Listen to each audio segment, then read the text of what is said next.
Mesdames et messieurs, bonsoir et bienvenue à cette émission d'Info 9. À 16 ans seulement, il écrit une page d'histoire en devenant l'homme le plus fort de sa catégorie en 50 ans d'histoire et ce n'est pas terminé. Alors, mesdames et messieurs, notre champion à nous en haltérophilie, Alex Bellemare. Alex, bonsoir. Bonsoir. Félicitations, Alex. Félicitations. Les mots me manquent quasiment.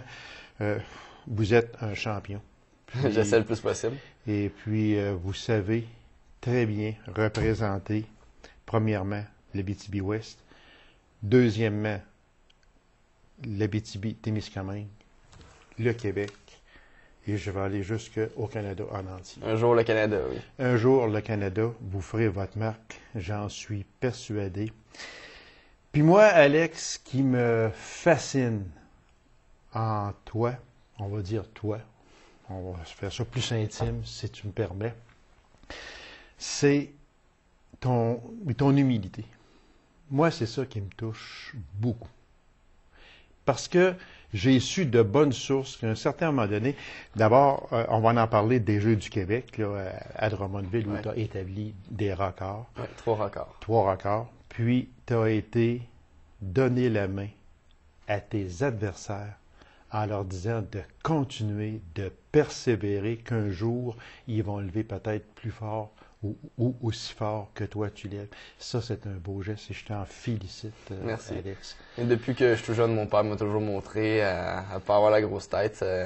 Il m'a toujours montré que dans le fond, être un champion, c'est pas seulement gagner, c'est aller donner la main à ceux qui ont fait des efforts aussi de se présenter. Puis on peut pas dire non plus qu'ils étaient, qu'ils se sont pas préparés, puis qu'ils sont arrivés là non préparés. Ils se sont quand même préparés, mais ils ont pas eu peut-être un aussi bon entraînement que moi ou un aussi bon entraîneur que moi pendant je sais pas combien d'années.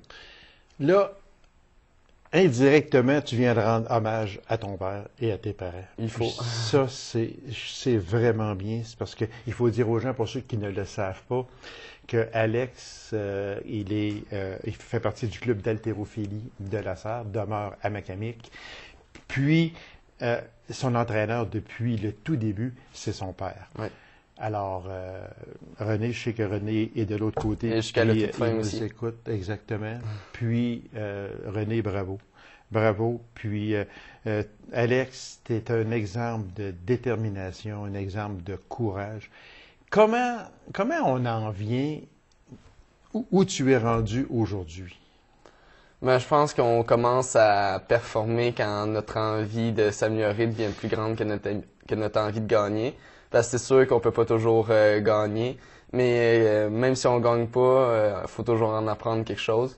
Donc, toutes les fois que j'ai pas gagné, mais tu sais, j'étais arrivé 4e, 3e, 2e, mais j'étais retourné chez moi avec l'espoir d'en revenir meilleur, de m'entraîner encore plus fort. Puis même quand que je gagne, je me retourne chez nous en me disant faut que je m'entraîne encore parce que j'ai d'autres choses à améliorer. Puis partout dans le monde, il va toujours avoir quelqu'un pour me battre ou me challenger. Que ce soit au Québec, en Abitibi ou même au Canada. C'est donc dire que pour toi, il n'y a pas de limite. Non, il n'y en a pas de limite. En ce sens que là, on va parler de ta performance du 5 mars dernier à Drummondville où tu as établi 3 records des Jeux. Comment on en vient à écrire une page d'histoire des Jeux qui date quand même de 50 ans passés? C'est toute une fierté, Alex. Oui, effectivement. Mais je dirais que je l'aurais pas fait seul. J'aurais peut-être battu les records seul, mais j'aurais pas battu les records autant que je les ai battus. Parce que j'ai quand même battu le record à l'arraché de 14 kilos, puis celui à l'épaule jeté de 13 kilos. Et celui du total de 18 kilos, c'est ça. Donc, j'y serais pas parvenu seul. C'est vraiment moi et mon entraîneur qu'on a réussi parce que on était dans une école que c'était pas très bien chauffé la nuit, mettons. Fait que j'ai pogné une grippe la journée avant ma compétition. J'étais vraiment grippé. Il y avait pas grand-chose qui allait bien avant la compétition, mais mon père a réussi à me mettre en confiance pour que je batte mes records personnels. Puis je marque l'histoire des Jeux du Québec. Alex, moi, faut que je fasse attention là, à ce que je vais dire, parce que des fois, je m'emporte. Hein? Fait qu'il faut faire attention aussi des fois. Mais moi, je trouve ça malheureux sur un côté, puis je m'adresse à la population en général, c'est que ce petit gars-là demeure à Macamic, Et puis, ses parents demeurent à Macamic. Ses parents ont une maison à Macamic. Puis, il fait partie du club d'haltérophilie de la Sarre. Il a besoin d'aide, c'est sûr. Il a besoin. Bientôt, on va en parler. Il va aller en Pologne. Il va aller en Australie. Il va aller au Mexique. Puis, ça prend des sous. On ne prend pas l'avion. Parce que je m'appelle Alex Bellemare, puis je suis champion du monde, ou je vais le devenir bientôt, je prends l'avion, puis je paye pas. C'est pas ça, là. Non, et c'est loin de ça. Puis, Macamic se demande s'il doit y aider parce qu'il fait partie du club de la Sarre. La Sarre se demande s'il doit y aider parce qu'il demeure à Macamic. Vous voyez, là, l'histoire un petit peu. Je vous laisse réfléchir à ça. Une chose est certaine, il a besoin d'aide. Que ce soit Macamic, La Sarre, Palmarol, Rouyn-Noranda, Val-d'Or, Amos, peu importe. Il va être un jour très prochain, champion du monde. Je pense que je suis pas dans le champ en disant qu'il y aura au moins une organisation, comme je l'ai dit, de n'importe où, qui va venir puis dire, se lever debout puis dire, hey, on va y aider à ce petit gars-là. Il va représenter. Il va être notre champion du monde, là. C'est pas rien. Puis c'est un petit gars de chez nous. Fait que je lance encore le message, je le lance à toutes les fois, mais je pense que la sourde oreille se fait un petit peu entendre, si on peut employer l'expression, sourde oreille entendre, non, t'es gars.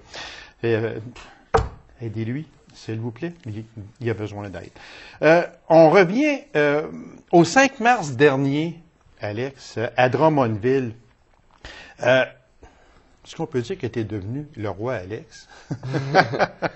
De la manière qu'on avait commencé les Jeux du Québec, qu'on avait gagné des médailles, même si on n'était pas supposé en gagner, qu'on avait été porte-drapeau à nos premiers Jeux.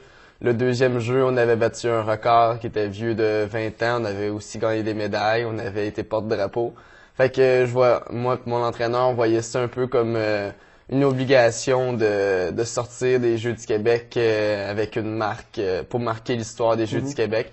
Pas faire un feu de paille, qu'on ait battu des records, qu'on ait été porte-drapeau, puis qu'on sorte des Jeux du Québec par la porte d'en arrière. Okay. Donc, c'est ça, on a bien réussi à ce qu'on voulait faire, dans le fond, sortir des Jeux du Québec, puis que le monde se rappelle de nous. Là, actuellement, là, Alex, au moment où l'on se parle, on est en avril 2015. Alex est classé parmi les 3 premiers au monde chez les moins de 17 ans. Chez les 1998. Moi, je suis né en 1998. 16, je m'en vais sur 17. Okay. Donc, dans cette tranche d'âge-là, oui, je suis dans les meilleurs au monde. Hey, on l'a chez nous. S'il vous plaît, on l'a chez nous. Si on parlait de la suite des événements, parce que là, il y a d'autres choses qui s'en viennent pour Alex Bellemare. Puis quand je disais tantôt, là, j'ai juste une petite note ici, juste pour vous dire ce qu'il en est. Tu as besoin d'un équipement spécial pour l'achat de poids nécessaire à ton entraînement, qui coûte 2500 $. Puis, tu n'as pas trouvé les fonds nécessaires à venir à date. Est-ce que c'est ça? Oui. Mais dans le fond, c'est parce que nous, on a beaucoup d'équipements chez nous qu'on a emprunté au local, mais au local aussi, il commence à manquer d'équipements pour les jeunes et tout ça. Donc, ça serait bien d'avoir un équipement à nous pour qu'on puisse ramener un peu d'équipement au local. Parce qu'il faut dire que Alex s'entraîne au club à la Sarre, mais par contre, s'entraîne aussi très fort chez lui parce qu'il y a un studio chez lui. C'est ça? Alors, c'est cet équipement-là qui manque. Il coûte 2500 $. D'avoir quelqu'un, quelque part en Abitibi, Témiscamingue, qui doit avoir ça dans ses goussets, probablement. Bon, la suite des événements, qu'est-ce qui s'en vient? On dit que il a atteint 80% des marqueurs juniors de moins de 20 ans mondiaux. Il y a toutes sortes de choses là, qui s'en viennent. Qu'est-ce qui s'en vient pour toi, là? À la fin mars, je me suis qualifié justement pour les championnats du monde junior, donc les championnats du monde pour les 20 ans et moins, qui vont être en Pologne au début juin. Donc, au début, on n'était pas sûr si on allait y aller ou pas, mais en fin de compte, on a décidé d'y aller pour prendre de l'expérience. Le directeur technique de la fédération tenait à ce qu'on y aille. Ensuite, on va sûrement aller faire un camp d'entraînement en France les 2 dernières de juillet pour les meilleurs juniors européens et nous. Ensuite, au mois de septembre, on va aller à Apia, en Australie, pour les Commonwealth de la jeunesse, donc 17 ans et moins. Ça vraiment tranche d'âge. Donc, on espère scorer plus à cette compétition-là parce que les champions du monde junior, vu que c'est 20 ans et moins, on pense qu'on va en manger tout. Là. Quand on dit chez les moins de 17 ans, l'International Weightlifting Federation la classe parmi le top 3 de l'élite mondiale chez les moins de 17 ans. Ouais. C'est vraiment... ça fait 5 ans que vous travaillez fort. J'en suis fier, on a bien travaillé depuis 5 ans. Le marqueur minimal est de 75% du marqueur junior. Ouais, pour aller au jeunesse. C'est quoi ça exactement? Dans le fond, c'est les meilleurs au monde. Ils font une moyenne un peu de leur barre. Puis ça fait 100%. Pour y aller, il faut faire 75% de leur barre. Mais dans le fond, ça, c'est pour les champions du monde de la jeunesse. Nous, on va aux champions du monde junior, donc ça, c'est 80%. Et on a fait 84,5. On a presque fait 85%. C'est vraiment extraordinaire. Quand on parle que ici, en Pologne, c'est au début juin, ça vient quand même assez vite. Donc, en Pologne, au championnat mondial junior à Wrocław, en Pologne, quand vous dites, Alex, que vous n'avez pensé ne pas y aller, c'est faute monétaire, encore une fois. Parce que dans le fond, eux, ils subventionnent les 6 premiers. Dans le fond, la Fédération québécoise, la Fédération canadienne, puis nous, on est 10e, parce que c'est gars et filles au Canada. Donc, nous, dans le fond, on y va, mais on paye 100% de nos dépenses. On n'est pas subventionné du tout. Quand on dit ici, je note, nous sommes à la recherche de commanditaires majeurs pour nous aider à participer à ces compétitions. Quand on parle de Pologne, on parle de l'Australie, on parle du Mexique, puis on parle aussi en juillet d'aller en France. Pour ces compétitions, on estime environ 12 000 $ le coût de ces participations-là, et puis que les chances de ramener une médaille pour Alex sont très probables. C'est là que... Oui, au Commonwealth de la jeunesse, vu que c'est 17 ans et moins, en plus c'est les pays du Commonwealth, on est justement très bien classé, ainsi qu'au Panaméricain de la jeunesse. Quand on parle d'aller s'entraîner possiblement au camp d'entraînement IALP qui a lieu en France en juillet, encore là c'est un coût estimé de 5 000 $, ça prend absolument un ou des commanditaires, parce que ça serait... Moi, je peux pas concevoir que, rendu où tu es rendu, que tu serais obligé d'arrêter parce que, faute de commanditaire, on a un champion du monde qui s'en vient, l'homme le plus fort au monde qui s'en vient, fort probablement, il est assis ici, à côté de moi. Puis là, tu serais peut-être obligé de dire non à ce qui s'en vient pour uniquement une question monétaire. Ce serait dommage. Effectivement, mais malgré tout, nous, on va continuer à s'entraîner. Puis même si, dans le fond, les gens de la Abitibi veulent plus ou moins nous soutenir, dans les prochaines années, on va s'entraîner encore plus fort pour être dans les 6 premiers, être subventionnés. Puis les coûts des compétitions internationales vont être beaucoup moins grands. Alex, merci beaucoup. Toutes nos sincères félicitations. Vous êtes un petit bonhomme humble, vous avez une détermination terrible, vous avez un courage extraordinaire. Puis, s'il vous plaît, on demande... il reste à Macamé, puis il fait partie du club d'haltérophilie de la Sarre. Fait que je pense qu'on a assis près de moi ici un futur champion du monde. Alors, s'il vous plaît, un petit coup de pouce. Toutes nos chances possibles, puis... continuer à nous. Je crois que vous avez énuméré tout à l'heure la recette d'un champion. Je vais continuer à essayer de cultiver toutes ces belles valeurs que mon père et ma mère m'ont enseignées. Voilà, c'est l'exemple d'un jeune homme vraiment bien élevé, puis surtout un exemple de détermination. Félicitations à Sylvie et à René. Alex, merci beaucoup. Puis vous êtes vraiment notre dignité et notre... Merci à vous de m'avoir invité. Vous êtes très humble et merci beaucoup, puis continuez à si bien nous représenter. Félicitations, Alex. Puis j'espère te revoir ici en champion du monde.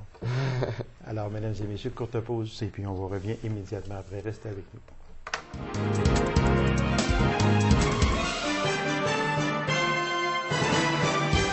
Plus de 600 personnes ont participé au 3e concours régional de fort en famille. En plus du volet familial traditionnel, 5 municipalités ont répondu au défi lancé par la municipalité de Sainte-Germaine. Alors, pour nous en parler, je reçois le coordonnateur en loisirs à la ville de Macamic, M. Pierre-Olivier Cotenoir. M. Cotenoir, bonsoir. Bonsoir. On va parler un peu de Fort en famille, oui, mais seulement que aussi, on a plusieurs autres sujets qui sont à l'ordre du jour, sujets que j'ai ajoutés au fur et à mesure, parce qu'en consultant différents fils de presse, je me suis aperçu que, ça bougeait beaucoup. Beaucoup de choses qui se passent à Macamic. Beaucoup de choses qui se passent à Macamic, voilà. Très vitement, les 5 municipalités qui avaient lancé, c'est Sainte-Germaine au début, avec M. Tremblay, puis je pense que vous étiez là aussi, qui avait lancé un peu une espèce de défi, un petit challenge de dire, regarde, on fait fort en famille. Ça a bien été, ça a participé, puis ce défi-là, bien, il a été quand même relevé. Et quelle municipalité a gagné? Malheureusement, c'est pas Macamic. Malheureusement. OK, c'est pas Macamic. Je pensais qu'il t'avait dit malheureusement, c'est telle municipalité, mais... Non, c'est la municipalité de la Reine qui a fait un fort absolument extraordinaire, là. C'est vraiment tout en beauté, plein de couleurs, là. C'était vraiment... Oui, c'est vrai, parce qu'on avait demandé aux personnes de se faire un bloc et de le peinturer.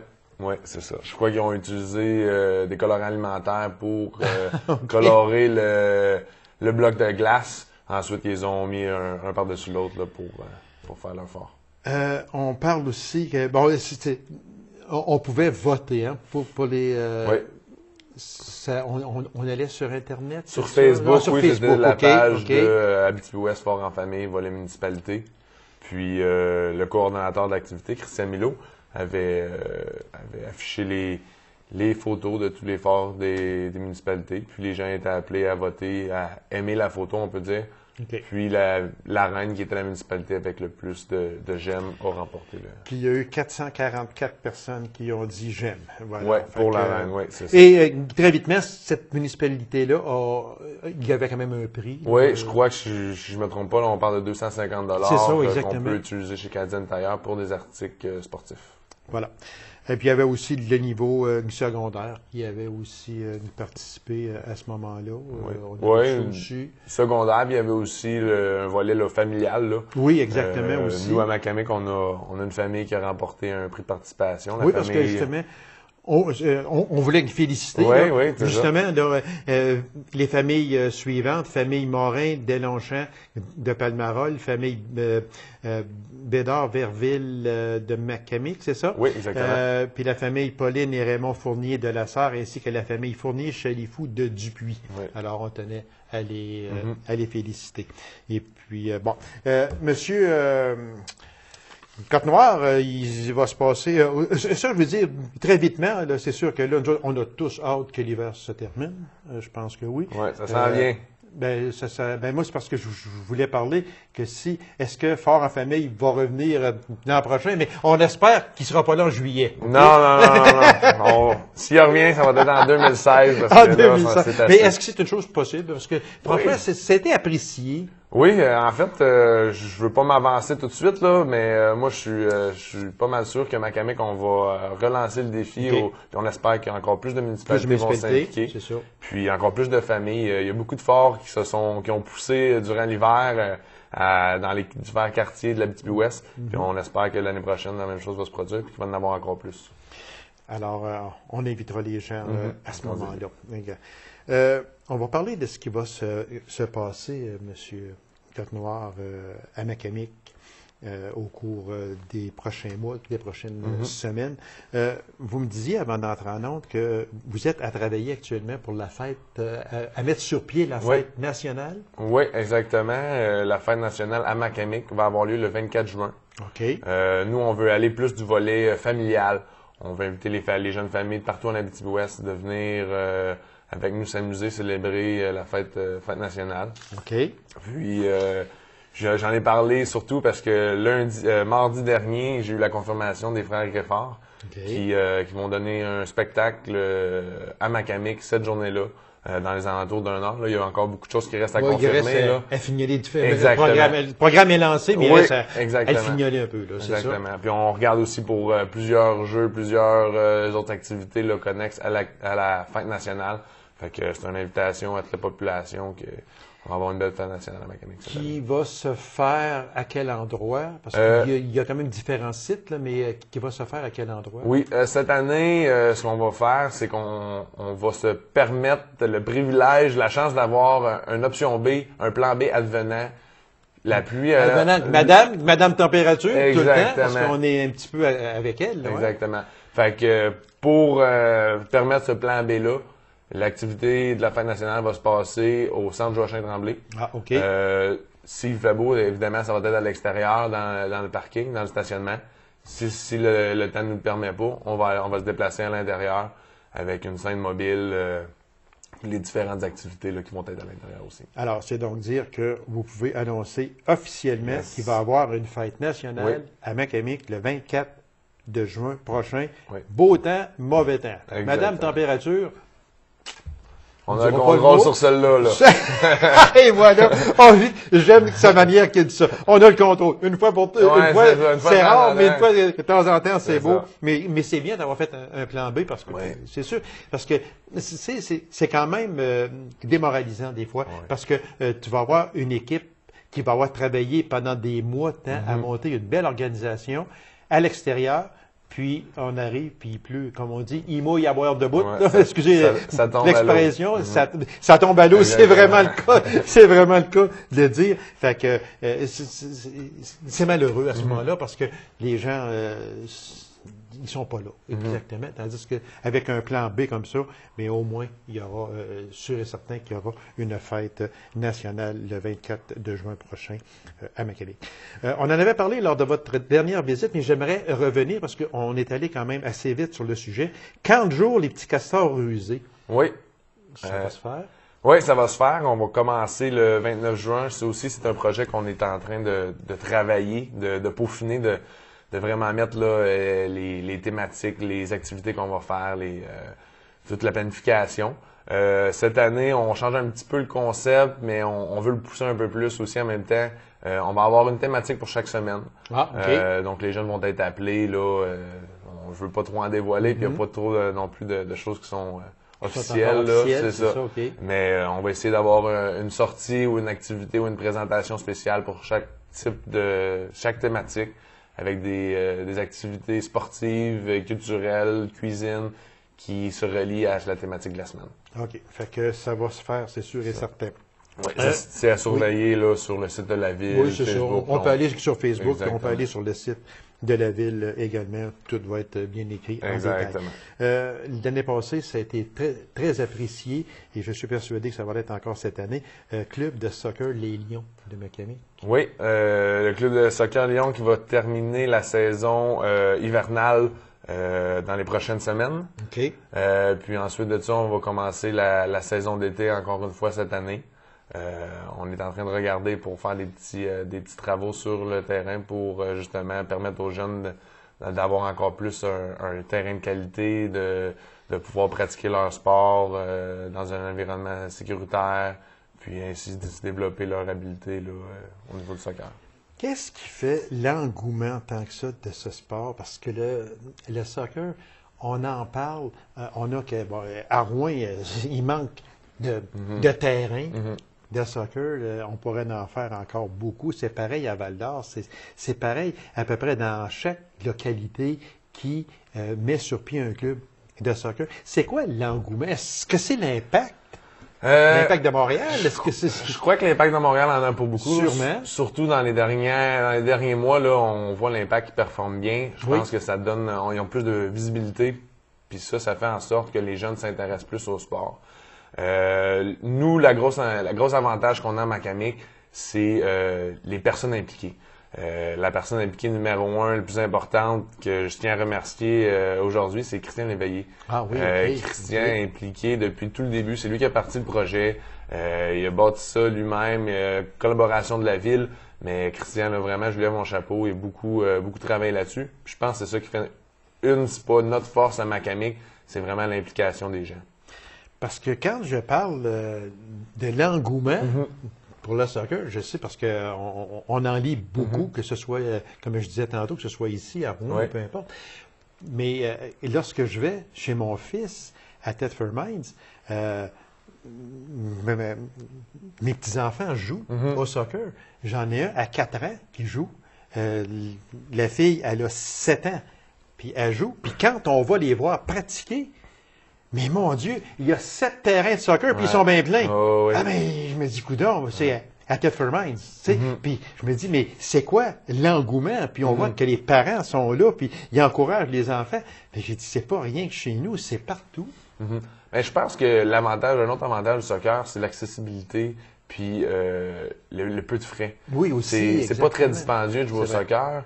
Ça fait bouger les enfants, Oui. les jeunes courent. Puis qu'ils soient super bons ou qu'ils soient un petit peu moins d'habileté, ils ont autant de plaisir Ils ont à autant de courir, plaisir, être avec oui. leurs Parce que ça amis. court. C'est ça. Ça Ils sont court, avec oui. leurs amis, ils courent ensemble. Puis C'est vrai. ça permet de développer des amitiés, là. Voilà, exactement. Très vitement, M. Côte-Noir, Nuit blanche à la Maison des Jeunes. Bon, c'est c'est jeté sur papier, là, probablement, mais ce n'est pas... il y a encore des choses à fignoler dans Oui, ça. oui, oui. Ça, c'est la Maison des Jeunes à Macamic. On en a eu quelques-unes déjà cette année. On espère en avoir au moins une ou deux d'ici l'été, là. L'été, OK. Oui. Ça, en fait, les jeunes sont invités à venir regarder des films, passer du temps ensemble, apprendre à se connaître. Encore une fois, on crée des liens d'amitié Ça fait, oui, avec les gens. exactement. Puis, Les jeunes participent, l'appui des parents est là? oui, non. OK. Il y a beaucoup de jeunes qui participent. Là, j'ai pas les chiffres exacts, là, mais je sais qu'à la dernière, je suis allé en début de soirée parce que moi, je me couche quand même assez de bonne heure. OK. Puis il y avait déjà beaucoup de personnes, beaucoup de jeunes qui étaient là. Puis c'est ça qu'on veut, c'est qu'on veut leur offrir plus OK. d'activités. En terminant, grosse activité au centre Joachim-Tremblay, c'est le 45e spectacle annuel du club de patinage artistique, la boîte à souvenirs. Exactement. C'est environ 60 patineurs, patineuses entre 3 et 17 ans. Cette année, on voit un petit peu de la comédie musicale. Moi, je les ai vus pratiquer à plusieurs reprises, puis je peux vous dire que ça va être un très bon show. Il y a même un petit show spécial là, à la fin qui va avec la thématique de boîte à souvenirs. Fait que je vous invite en grand nombre à venir voir ça. Le samedi 18, il y a 2 représentations, une à 13h et une autre à 19h. OK. Les billets sont en pré-vente à l'Arena et au dépanneur 111. OK. 10 je crois, en pré-vente, 12 à l'entrée. Exactement. Puis les 4 à 11 ans aussi, c'est 9 et puis 3 ans et moins, c'est gratuit. Alors, c'est 45e spectacle annuel du club de patinage artistique de Macamic, la boîte à souvenirs, samedi 18 avril, 2 représentations, 13h et 19h. Et également, très vitement, il reste à peine 30 secondes, fête des voisins le 6 de juin. Oui, le 6 de juin, oui. Ça, c'est une activité proposée par la municipalité, mais c'est au niveau mondial. C'est la 10e édition cette année, puis nous, on s'intègre à ça. On invite les gens à venir s'inscrire, à inviter leurs voisins. Nous, ce qu'on va faire, c'est qu'on va offrir des paquets cadeaux aux 10 premières fêtes de voisins qui s'inscrivent avec nous. Puis, on va leur donner là, des petites choses pour faciliter, pour organiser leur fête des voisins. La fête des voisins. Alors, un beau printemps, puis un bel été qui s'en vient à Macamic. M. Côte-Noir, merci infiniment, puis continuez votre excellent travail. Ça fait plaisir, merci beaucoup. C'est moi qui vous remercie. Alors, mesdames et messieurs, merci d'avoir été là. On se retrouve dans une prochaine émission d'Info 9. Au revoir.